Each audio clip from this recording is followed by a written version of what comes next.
কাজু বাদামের বরফি বানাতে গেলে অনেক টাকা খরচা হয়, তাই ভাবলাম এমন কিছু করি যেটা খেতে সুস্বাদু হবে অথচ খরচ কম হবে। আর তাছাড়া আপনারা তো জানেন তোরসার রেসিপি মানে ইজি রেসিপি, হেলদি রেসিপি। তাহলে আর কথা না বাড়িয়ে রেসিপিটা দেখতে চলুন তোরসার কিচেনে যাই। চলে এসেছি তোরসার কিচেনে। Hello friends, welcome back to my channel cook with baby Torsa, and it's me Torsa. তো ভিডিও শুরু করার আগে বলি আমার চ্যানেলটা সাবস্ক্রাইব করবেন আর পাশে থাকা বেল আইকনটা প্রেস করবেন যাতে নোটিফিকেশনটা সবার আগে আপনার কাছে পৌঁছে যায়। Let's get started the video.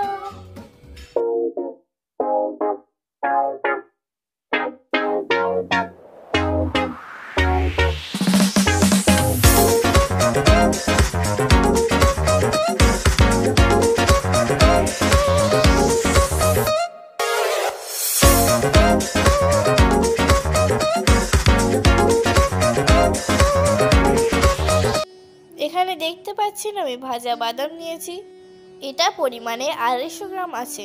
তো এখন এটা আমি মিক্সার জারে নিয়ে নিলাম। একেবারে পাউডার বানাবো না, একটু দানা দানা থাকলে খেতে বেশি ভালো লাগে। একটানা অনেকক্ষণ চালাবেন না, ঠিক এইভাবে একবার বন্ধ করবেন, একবার চালাবেন, জাস্ট কয়েক সেকেন্ড করে। তো দেখতে পাচ্ছেন আমার পাউডার রেডি হয়ে গেছে, একটু দানাদার করেছি।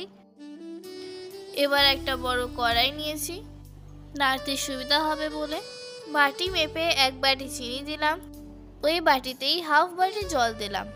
এবার এটা চাশনি তৈরি করে নেব। এটা একটার চাশনি হবে, মানে এই যে হাত দিয়ে দেখলে একটা সুতোর মতো আসে বা সরু তারের মতো, ওই জন্যই এটাকে একটার চাশনি বলা হয়। যাই হোক, চাশনি রেডি হয়ে গেছে। এখন বাদামের গুঁড়োটা এর মধ্যে দিয়ে দিলাম। এখন কন্টিনিউ নেড়ে যেতে হবে। বাই দ্য ওয়ে, এখনো পর্যন্ত যারা আমার চ্যানেলটা সাবস্ক্রাইব করেননি প্লিজ সাবস্ক্রাইব করে নেবেন। আর যারা ফেসবুক থেকে দেখছেন তারা পেজটাকে ফলো করবেন। আর যারা আগে থেকে করে রেখেছেন তাদেরকে অনেক অনেক ধন্যবাদ।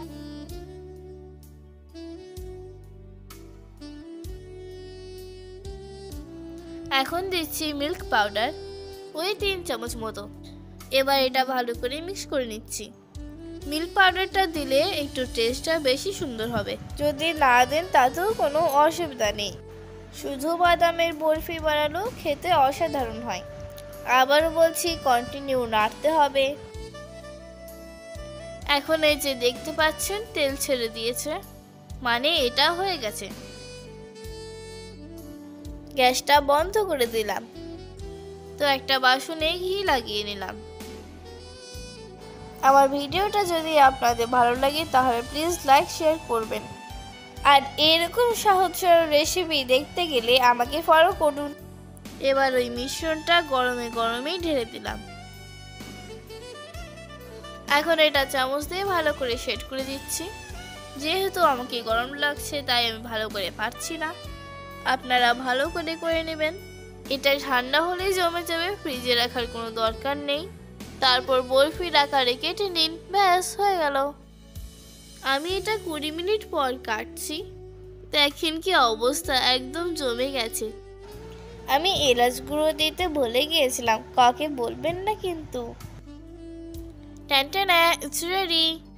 তাহলে দেখলেন তো কত সহজ রেসিপি। চলুন এবার সার্ভ করি।